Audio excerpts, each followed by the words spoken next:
This is for educational use only. Our group is allowing our instructor, Mr. Roldan Ardines, to use this as an educational material. Based on my own understanding, a reasonably steady set of perceptions about who we are in connection to ourselves, others, and social system constitutes the self according to a traditional sociological perspective in the sense that it is shaped through interaction with other people. The self is socially produced like socialization in general. The individual is not a passive observer in the process and has significant control over it and its outcome unfold. So I am John Mark BADAR from Group 3. My topic is managing stress. So managing stress is defined as the tools, strategies, or techniques that reduce stress and reduce the negative impacts stress has your mental or physical well-being. A variety of techniques can be used to manage stress. These include mental, emotional, and behavioral strategies. Gender, nationality, culture, background, personalities, traits, beliefs, and values. Your identity is a unique and complex combination of factors that make you who you are. Unlike an identifier, your identity is not just a symbol or a label. It is a multidimensional expression of your being.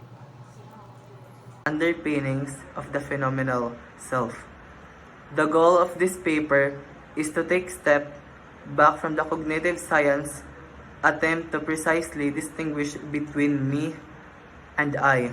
In the context of consciousness, this distinction was originally based on the idea that the former me corresponds to the self as an object of experience of the self as object, while the latter I reflects the self as an object of experience. I will argue that in most of the cases, distinction maps on the distinction between the phenomenal of the self-reflecting and the metaphysical self. The problem of subjectivity of all conscious experience, and such as these two issues and investigated separately using fundamentally different methodologies, separately using fundamental different or moreover.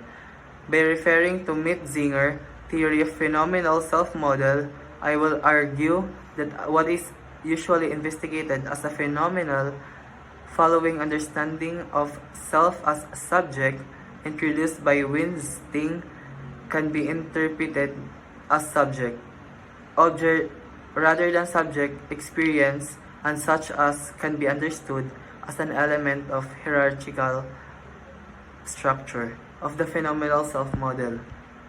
This understanding relates to recent predictive coding and free energy theories of the self, bodily self discussed, and cognitive neuroscience and philosophy.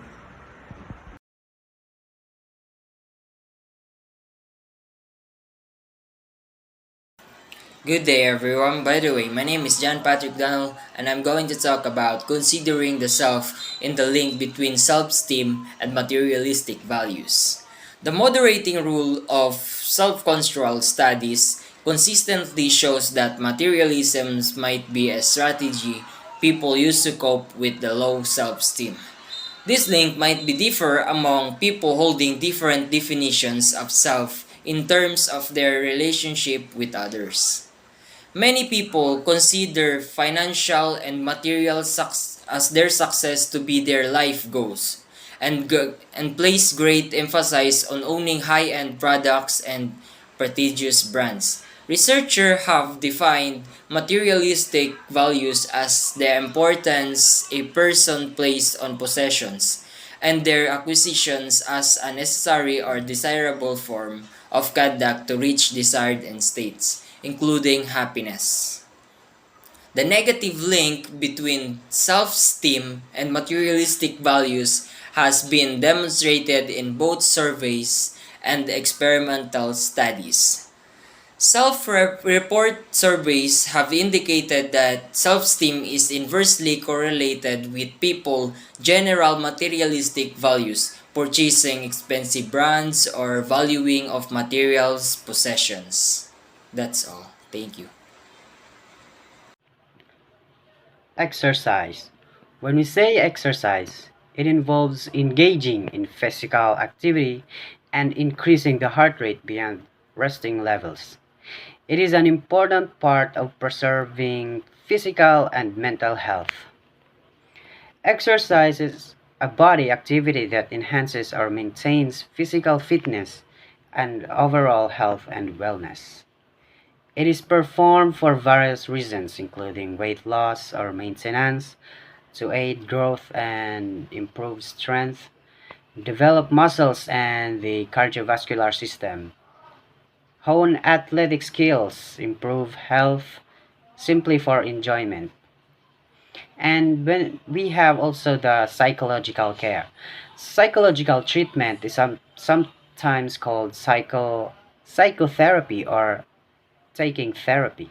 It involves talking about your thoughts with a professional too, between understand your own thinking and behavior, understand and resolve your problems, recognize symptoms of mental illness in yourself. Psychological care means direct or consultative services provided by a psychologist licensed in the state in which the psychologist practices.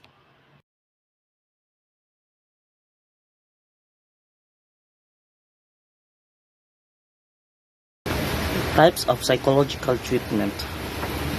First is the behavior therapy. This approach focuses on learning's role in developing both normal and abnormal behaviors. Ivan Pavlov made important contributions to behavior therapy by discovering classical conditioning or associative learning. Pavlov's famous dogs, for example, began drooling when they heard their dinner bell because they associated the sound of food. Second is the desensitizing is classical conditioning in action. A therapist might help a client with a phobia through repeated exposure to whatever it is that causes anxiety. Cognitive therapists believe that it's this dysfunctional thinking that leads to dysfunctional emotions or behaviors. By changing their thoughts, people can change how they feel and what they do. Major figures in cognitive therapy include Albert Ellis and Aaron Beck. Why are websites assigning identifiers to me and building profiles about me? You probably have figured out why various websites are asking you to create an account with a unique identifier. They need a way to maintain information about you so they can provide you with a personalized experience beyond the information explicitly provided. You may be wondering why those websites are also building profiles based on what you search for, the links you click on, your location, and so on. Why are websites assigning identifiers to me and building profiles about me? Websites are assigned identifiers to you and build profiles about you in order to personalize your experience and provide you with relevant content and advertisements. This identifier may include cookies, device identifiers, IP addresses, and other data points that allow a website to track your online activity and understand your behavior. By analyzing this data, websites can learn about your interests, preferences, and habits, and tailor their content and ads to better suit your needs. This can help you discover new products or services that might be interested in and make your online experience more enjoyable and efficient. However, it is important to note that there are potential privacy concerns associated with website tracking and profiling. Some users may feel uncomfortable with the idea of their online activity and being monitored and tracked, and may be concerned about how their data is being used and shared. As a user, it is important to be aware of the data that websites are collecting about you and to take steps to protect your privacy if you feel uncomfortable with the level of tracking and profiling. This might include using tools like ad blockers and privacy extension or adjusting your browser settings to limit the amount of data that websites can collect about you.